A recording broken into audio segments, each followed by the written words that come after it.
शिव शिव शंकर हर हर महादेव। हरि हरि नारायण गोविंद वासुदेव। हे शिव शिव शंकर हर हर महादेव। हरि हरि नारायण गोविंद वासुदेव। शिव शिव शंकर हर हर महादेव। हरि हरि नारायण गोविंद वासुदेव।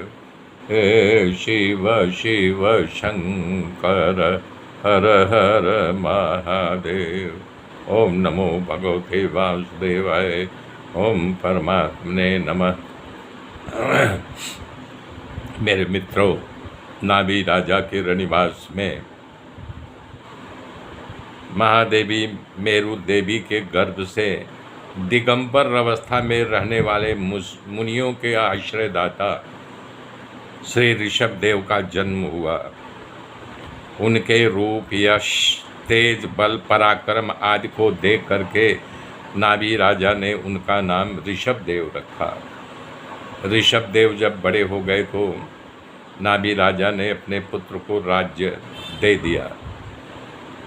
ऋषभ देव इतना सुंदर राज्य किया कि उनके राज्य की सुंदरता को शासन करने की क्षमता को देख करके इंद्र को बड़ा ईर्ष्या हो गया।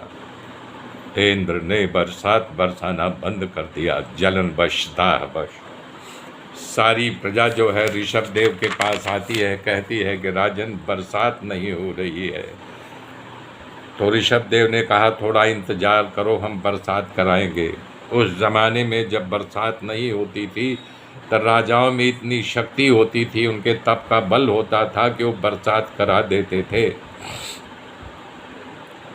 तो उस प्रकार से नहीं कि 3 साल का समय निकल गया लेकिन बरसात नहीं हुई। तब योगेश्वर भगवान ऋषभ देव हंसने लगे। इंद्र की मूर्खता पर उनको हंसी आ गई। तब अपने योग की माया के प्रभाव से अजनाभ खंड, जो अब भारतवर्ष पड़ा उसकी गाथा आगे आएगी, पहले भारतवर्ष का नाम अजनाभ खंड था। खूब बरसात बरसाया, पृथ्वी हरी भरी हो गई और प्रजा सुखी हो गई। अपने पुत्र भगवान ऋषभ देव के इस पराक्रम को देख करके आगे आएगी, पहले भारतवर्ष का नाम अजनाभ खंड था। खूब बरसात बरसाया, पृथ्वी हरी भरी हो गई और प्रजा सुखी हो गई। अपने पुत्र भगवान ऋषभ देव के इस पराक्रम को देख करके नाभि राजा को खूब संतोष हुआ। उसके बाद उनकी पत्री मेरु देवी को साथ लेकर के तपस्या करने के लिए वन में चले गए। तब इंद्र महाराज शर्माते शर्माते अपनी पुत्री जयंती को लेकर के राजा के पास आते हैं, ऋषभ देव के पास, और माफ़ी मांगते हैं। बोलते हैं कि ये राजन, इस कन्या को मैं आपको सौंप रहा हूँ। तब ऋषभ देव जयंती के साथ विवाह करते हैं और उससे 100 पुत्र होता है जयंती से। उसमें सर्वश्रेष्ठ महान संयमी सबसे बड़ा राजा भरत राजा बना। उसके बाद उन्होंने सुंदर राज किया। जो इस देश का नाम अजनाभ खंड था, उसी भरत राजा के नाम से इस देश का नाम भारतवर्ष पड़ा। उसके बाद उनको 9 पुत्र हुए। कुशावर्त, तिलावर्त, ब्रह्मवर्त, मलय, केतु, भद्रसेन, इंद्र, स्पिक, विदर्भ और कीटक।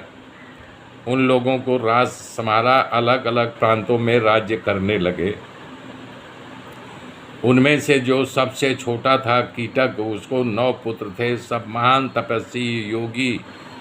वो संसार में भागवत धर्म का उपदेश किया। उनका नाम था कवि, हरि, अंतरिक्ष, प्रबुद्ध, पिपलायन, आविहोत्र, द्रुमिल, चश्मस, करभाजन। ऋषभ जी के 9 पुत्रों का नाम इन्हीं ऋषभ के ही नामों से बुलाया जाता था। जिससे महाराज निमि जनक राजा को उपदेश दिया, आत्मज्ञा का उपदेश दिया, जिसकी कथा भागवत के 11वें स्कंद में नारद और वासुदेव के संवाद के रूप में विस्तार से आएगा 11वें स्कंद में। उसके बाद ऋषभ देव जी के 81 पुत्र हुआ, महान कर्मकांडी थे। वो बड़े बड़े यज्ञों का अनुष्ठान करके ब्राह्मण बन गए थे। सुखदेव जी कह रहे हैं, महाराज ऋषभ देव जी के शासन में इस देश की व्यक्ति अपने लिए नहीं दूसरों के लिए भक्ति का दान मांगा करता था। वो तो भक्त होता था, लेकिन दूसरे भक्ति कैसे, ऐसा भगवान के प्रति अनुराग था। मेरे मित्रों, मेरे साथ बने रहिए, आगे की गाथा कल बताऊंगा। तब तक के लिए जय श्री राम।